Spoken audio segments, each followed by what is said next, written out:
Fala, minha gente, boa noite, povo abençoado do Brasil. Estamos aqui para gravar mais um vídeo, né? As coisas não estão muito boas aqui, mas a gente vai tentando, né?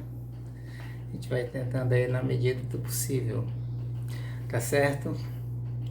Bem, a gente tem aí desde o meu último vídeo, né? Tempos conturbados, né? Tempos conturbados aí de condenações dos bagrinhos, como chamou o Cid, naquele áudio de revolta dele. Ele disse que só os bagrinhos é que estão sendo penalizados. Aliás, os bagrinhos estão penalizados com 17 anos. Imagina os de alta cúpula, né? E a gente vem vendo outras desgraças acontecendo, como a prisão dos Brazão, né? Domingos Brazão e o e o Zezinho Brazão, né? Vocês desculpem aí, minha gente, mas é porque nós estamos aqui numa situação. Eu não tenho condições ainda de ter um estúdio, né? Como tem aí os grandes canais que estão partindo do estúdio para o podcast, né? Como o Meteoro, como o Rony, né? Mas a gente vai lutando aqui aos pouquinhos para tentar fazer, né? Como o professor José faz ali o seu canal de maneira simples, mas eficiente, né? E a gente vai lutando aqui para fazer. Então a gente teve aí essas questões a gente teve as questões a gente teve as questões dos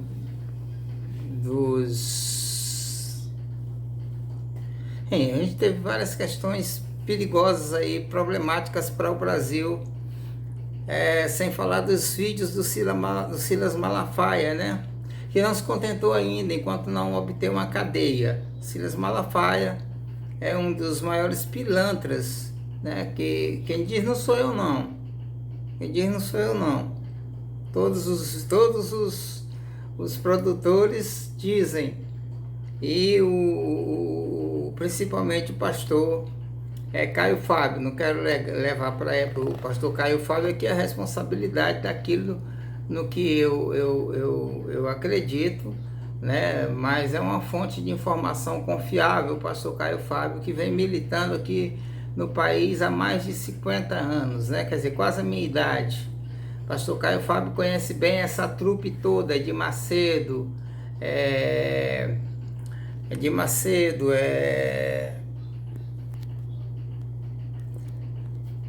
deixa eu ajeitar aqui bem direitinho. De Macedo, Valdomiro de Santiago, Agenor Duque, o apóstolo Hernandes, né? E vários outros. Ele conhece toda essa trupe da igreja, das igrejas que vem enganando a população. Minha gente, é incrível quando você dá um salto fora da religião e você começa a analisar a religião de fora, mesmo sem precisar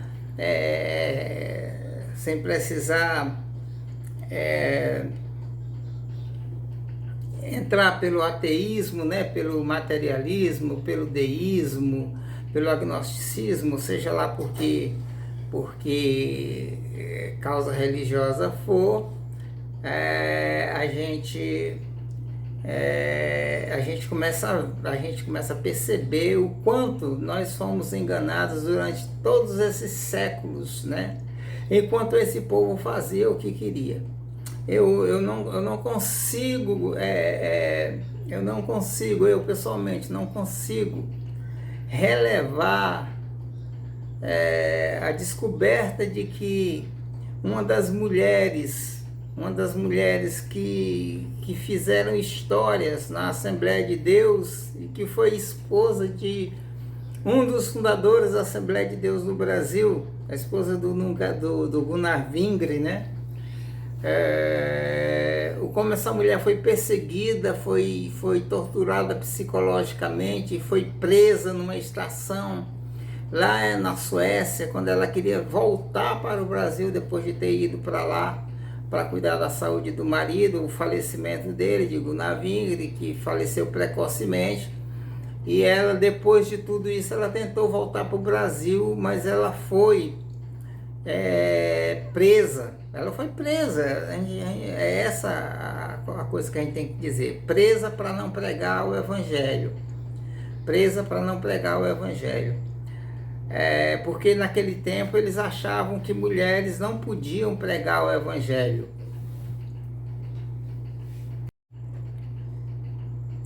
Então, uma coisa assim, ela foi colocada numa camisa de força e internada, apesar de ser uma mãe de família, de ter filhos e tal, foi internada num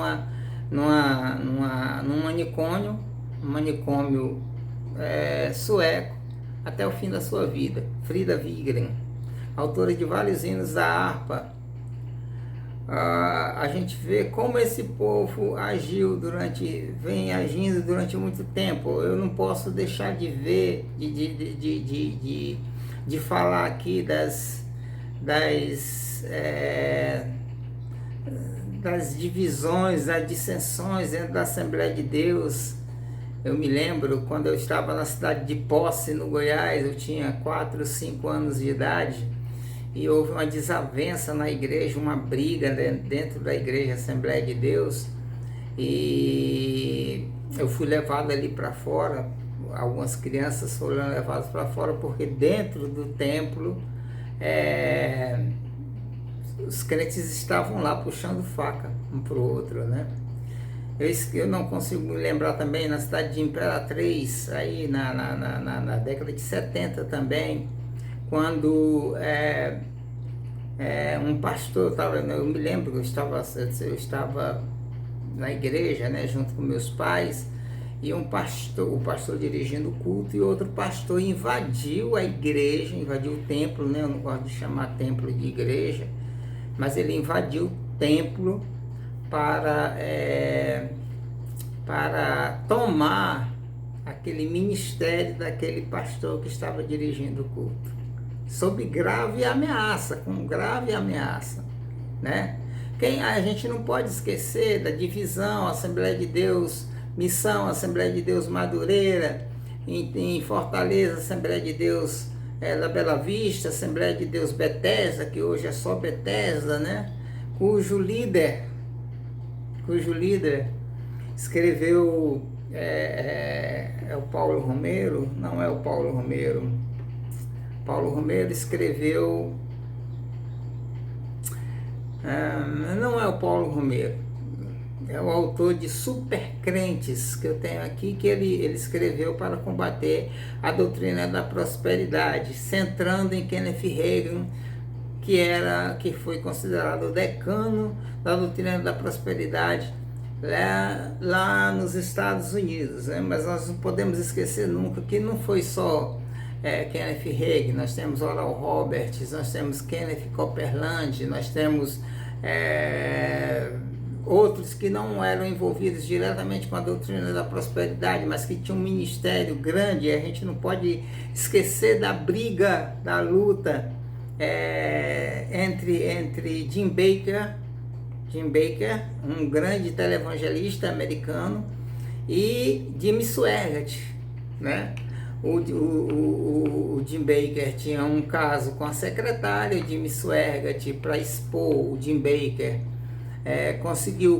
conseguiu filmar, né, todo a fé que o Jim Baker, que era casado com outra pessoa, fez. Esse foi o maior escândalo dos anos 80.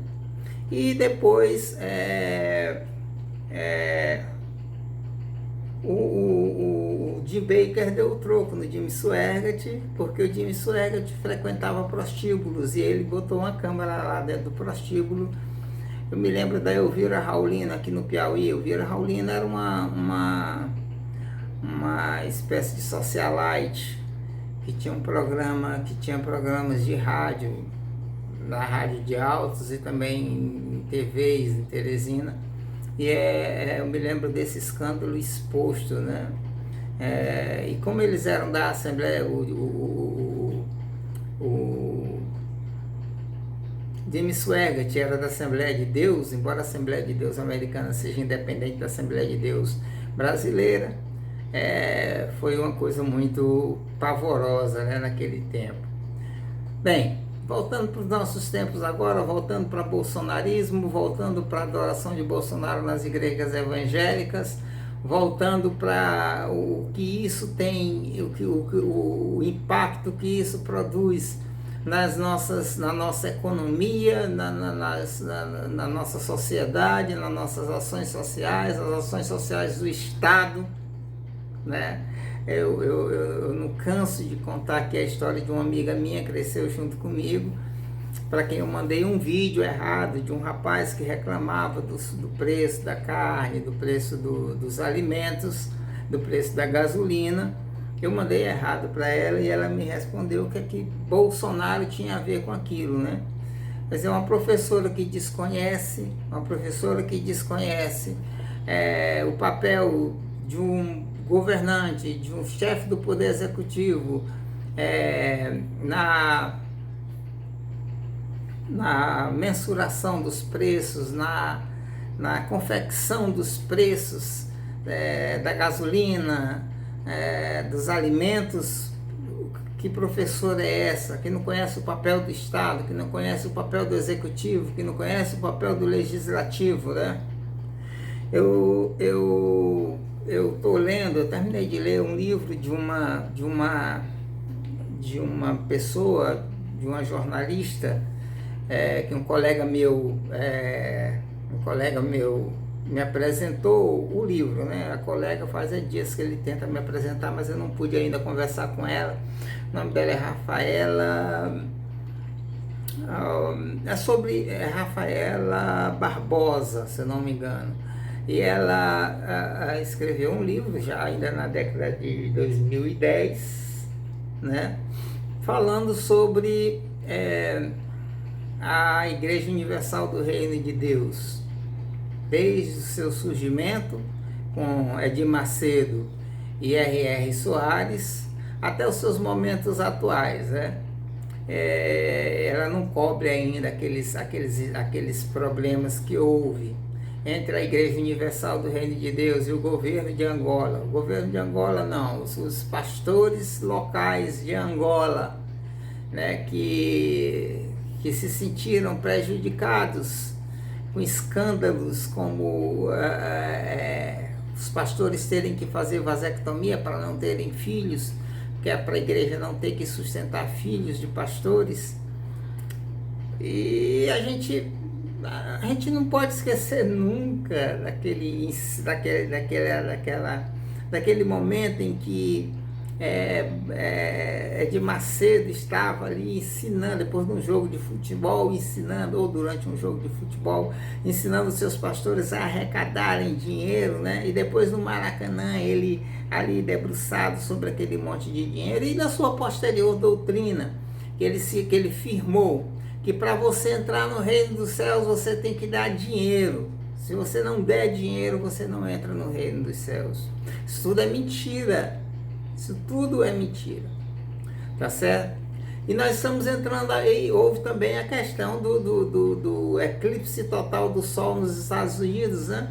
Eclipse total do Sol, que para muitos místicos e até cientistas, para místicos cristãos e cientistas cristãos, não vou falar para cientistas ateus, para quem isso nada significa, mas para esses outros grupos de cientistas cristãos, cientistas mesmo, de místicos cristãos, significa a entrada. Olha o Daniel Marçal aí, né?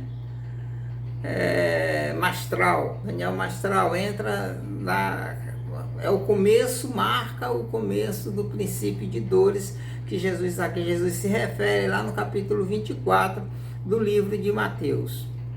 E a gente tem que enfrentar isso também, né? Até porque logo em seguida vem aí a guerra de Elon Musk contra Elon Musk contra o ministro Alexandre de Moraes. Olha, se houve uma coisa, eu vi uma piada um dia desse em um canal, que se uma coisa boa que o Temer fez pelo Brasil foi ter colocado Alexandre de Moraes no Supremo Tribunal Federal. Que o fato de Temer ter nomeado Alexandre de Moraes para o Tribunal, para o STF, Superior Tribunal de Justiça, foi a maior coisa que ele fez. E olha, eu vou dizer para vocês aqui, todos aqueles que combatem o bolsonarismo, porque o bolsonarismo, eu já disse, o fascismo se apresenta sobre várias faces, né? Se apresentou no passado como nazismo, se apresenta como neonazismo no mundo todo e agora se apresenta também aqui no Brasil como o bolsonarismo. O bolsonarismo tem que ser combatido, porque esse povo não está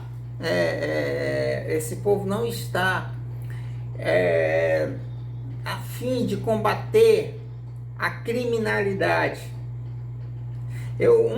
Uma das primeiras pessoas a se manifestar agora com a prisão do Francisquinho, né, do Chiquinho Brazão, deputado federal, mandado prender por Alexandre de Moraes, como coautor, junto com seu irmão Domingos Frazão e aquele outro delegado que foi nomeado pelo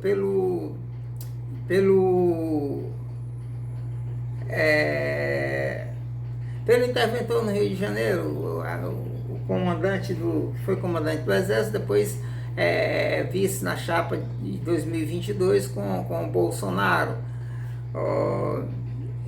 Então ele foi nomeado, ele era interventor, esse general, né, vocês sabem a quem eu estou me referindo, desculpa a falha de memória, mas esse general nomeou esse delegado. E esse general, junto com outro general também que estava lá, que foi colocado também como chefe de polícia lá no Rio de Janeiro, um dia antes do assassinato de Marielle. E esse povo, delegado Bilinski, Gustavo Gaia, a pistoleira,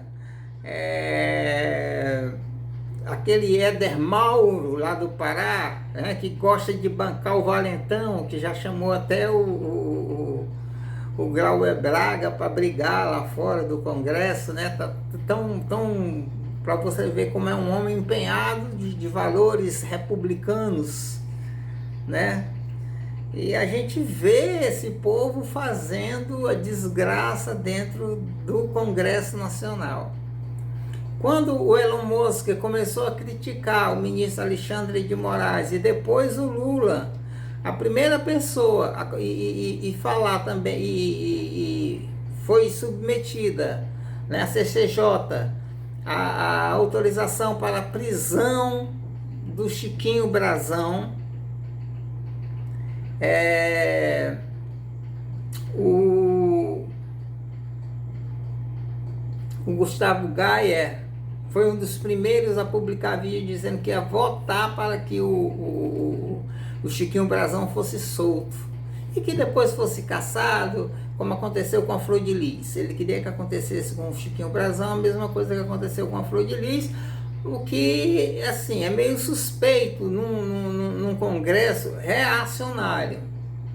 Num congresso reacionário, não todo o congresso, mas um congresso reacionário, que querem, que tem Nicolas Ferreira, por exemplo, que não tem o menor respeito. A Bíblia diz que nós devemos ter respeito pelas autoridades constituídas, mas ele não tem o menor respeito. Eu não sei em que é que ele acha que esse mandamento é diferente de outros, que essas condenações feitas por Paulo é diferente de outras condenações, como, por exemplo, a homossexualidade. né? E um dia desse eu assisti um vídeo também do Aqui é Santarém, no programa do Aqui é Santarém, com o pastor Caio Fábio, e que ele fala da questão da homossexualidade. E eu me lembrei, na hora que eu estava falando, de uma conversa que eu tive há 20 anos atrás, 25 anos atrás, quando eu servia no 6º Giacoizeme, lá na Praia Grande, São Paulo, que eu falava que a igreja teria que enfrentar a questão da homossexualidade. Teria que enfrentar, e a igreja tem que enfrentar, porque o tempo não para. Houve um professor meu, assim que eu me formei sargento, eu queria passar no vestibular, naquele tempo era vestibular, para fazer um curso superior, e eu e um colega meu,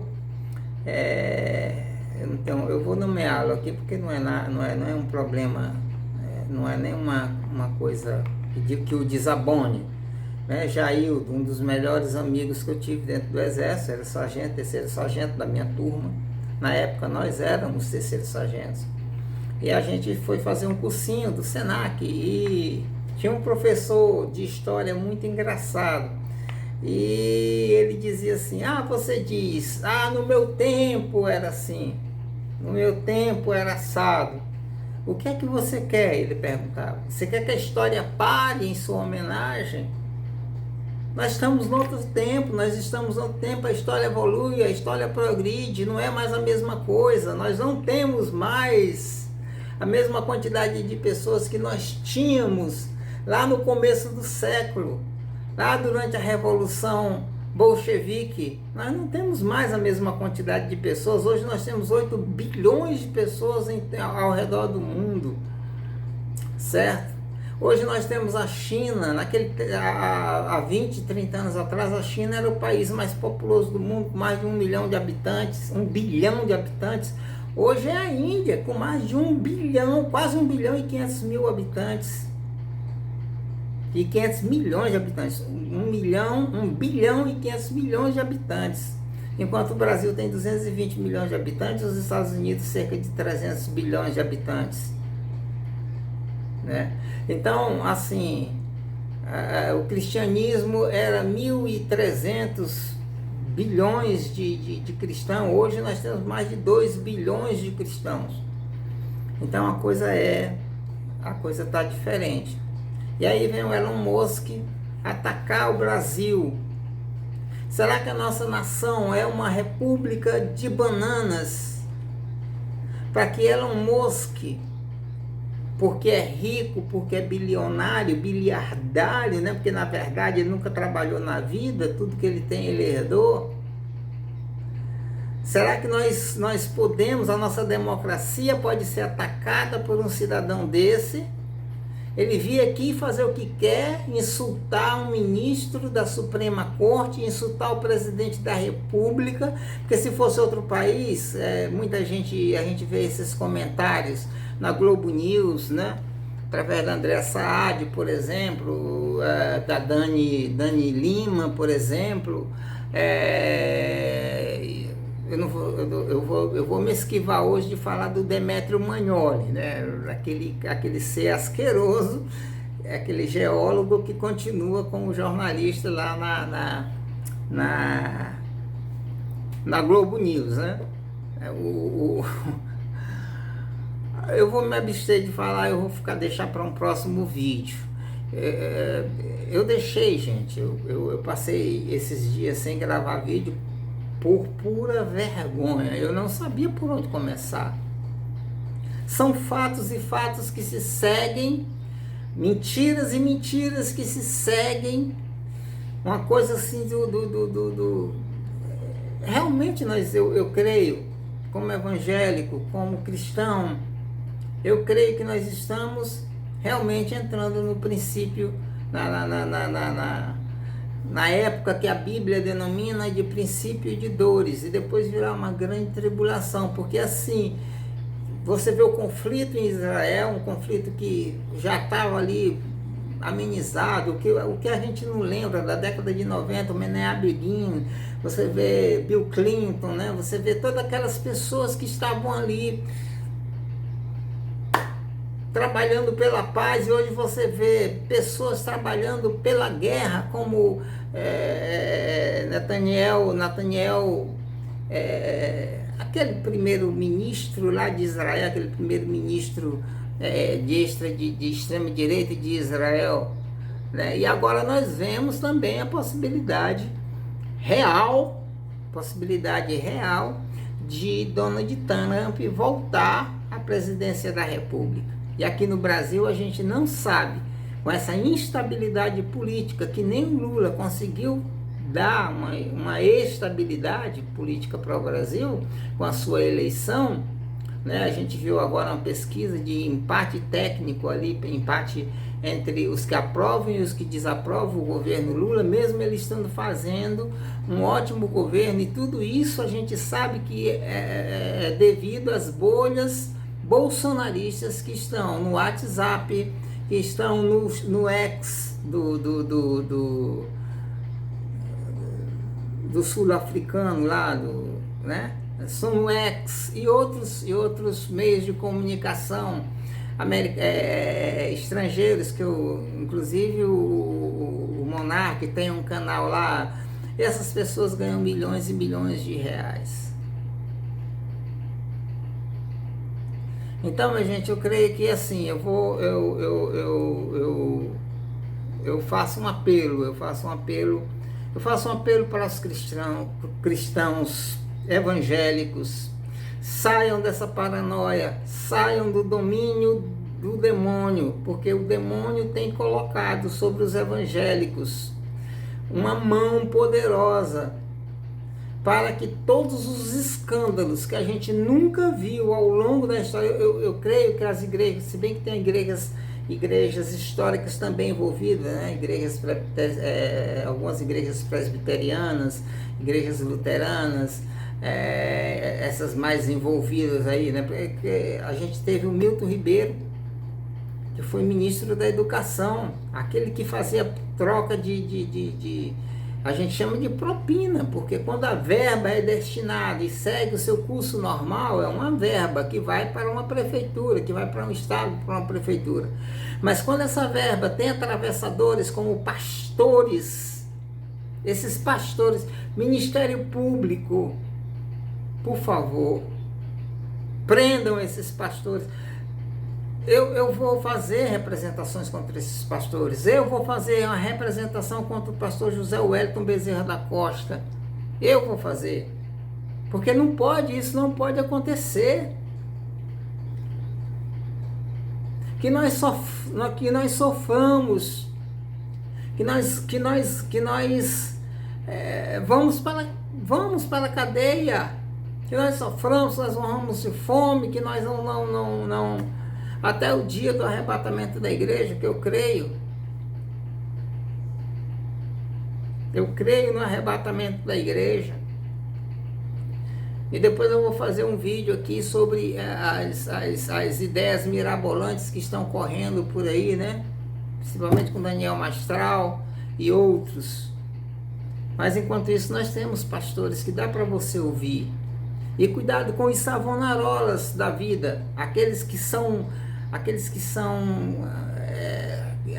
gritam e berram.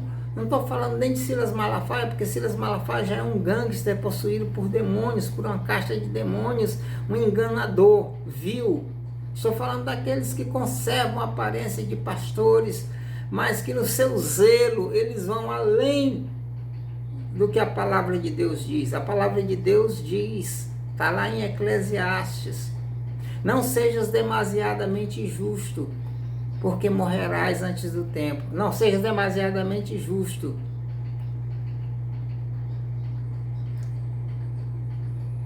É porque eu estou sem uma Bíblia aqui. Mas não sejas demasiadamente ímpio, porque morrerás antes do tempo. Não sejas demasiadamente justo. E aplica também uma consequência para aquele que quer ser demasiadamente justo. Nós temos que ser justos na medida certa, na medida de Cristo, e acreditar que a nossa justiça não é nossa. A justiça que nós temos, que nós recebemos, é uma justiça que nós recebemos pela graça Aí você junta 2 Coríntios capítulo 5, versículo 17, versículo 21.